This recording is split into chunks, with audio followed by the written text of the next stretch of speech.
You're watching the Auction Network.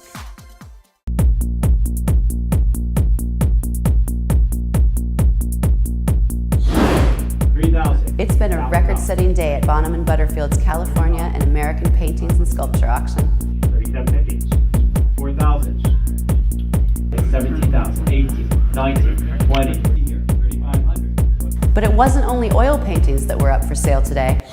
Tonight there's been a lot of oil paintings, a lot of the California Impressionist oil paintings, and now I understand you bought a watercolor. Yes. What can you tell me about watercolors and what you find appealing about the particular one you got tonight? Did you come here tonight specifically to buy that piece? Our collection is almost entirely composed of watercolors. We do have some oils. We find that the medium tends to capture light and a moment more, in our taste, more effectively and more meaningfully than oil does. And the painting tonight that you bought? We were intending to buy it. Rex Brandt is one of the better known California scene painters of the 1930s. And this particular image is, it's a nocturne, it's a night scene. The technique is spectacularly fine. The mood and the lighting is excellent, the composition is excellent, and in looking at it, it's the ultimate reason why we do buy something. It speaks to us. We have a rule: we never buy anything that we don't love, that speaks to us, that we want to look at. It's not, we don't buy simply because it's an important artist or an important work. We buy because it speaks to us. This one happens to be a great work. It's the looseness of the brushwork, the scene of an everyday life. His great quality as an artist comes through. This is really, really a masterful work.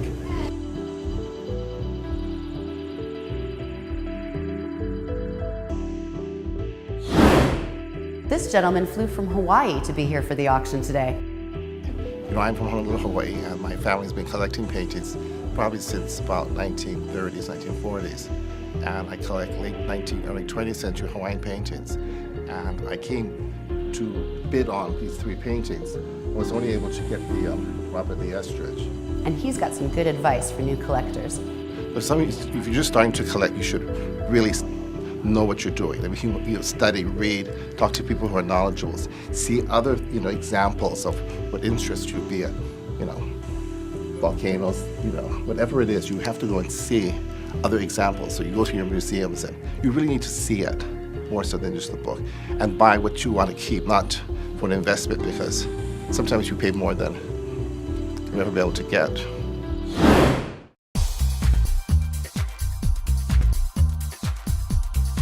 As the auction continues, some pieces go well above their estimates. And some establish new record prices for their artists. To 104, which is another wonderful painting by Evelyn McCormick, The Customs House, Monterey. Looks like there's some interest in this. We'll start it at $10,000 for this lot now. 10,000 is bid. 11, 12, 13, 14, 15, 16, 17, 18, 19, 20, 22.5, 25, 27.5, 30,000, 32.5, 35,000, 37.5 at the post now. 37.5 is the bid so far. 40, 42.5 in the aisle, 45 in the back. We're out. Are we all done at 90,000? Any further bidding on the telephone then at 90,000? Should I be selling it at 90,000? We all done?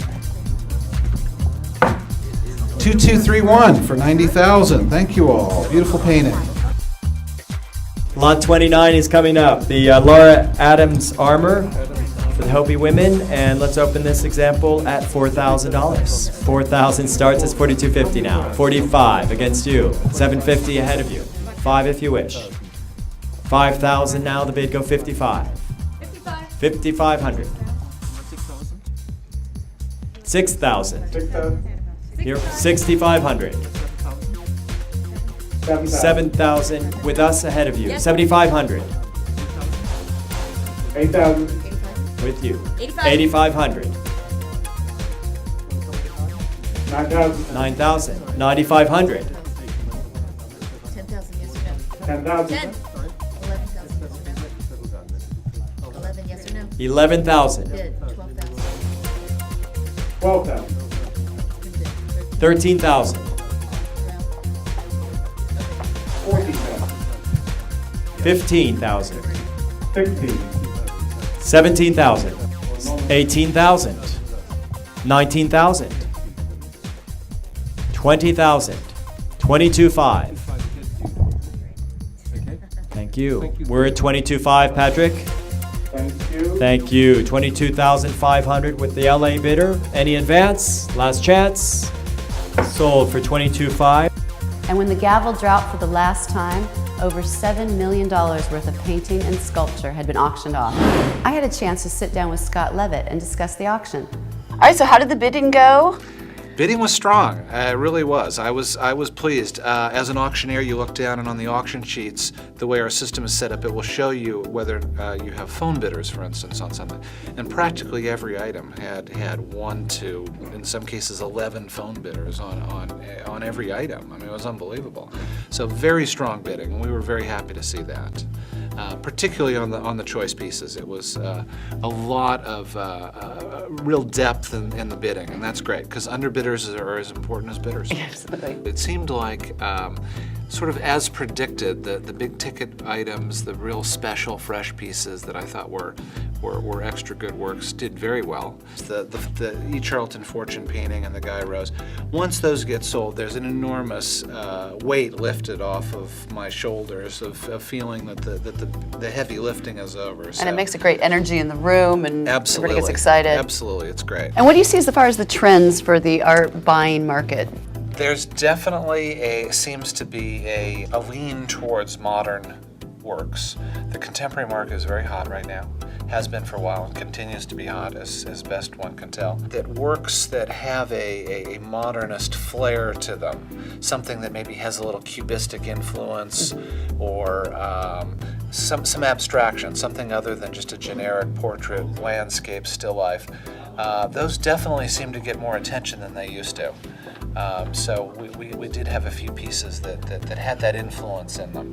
And I think it's a combination of both buyers getting a little more sophisticated and getting a little tired of the same old, just straight traditional format. They want something a little edgier, a little more interesting, a little more abstract, and that's definitely a trend we've noticed. Well, thank you very much for joining us, and we'll see you again at the next auction. I hope so. Thanks for having me. Well, it was an exciting night.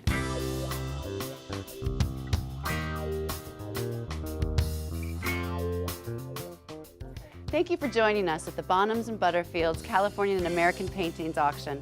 We'll see you next time. Happy bidding.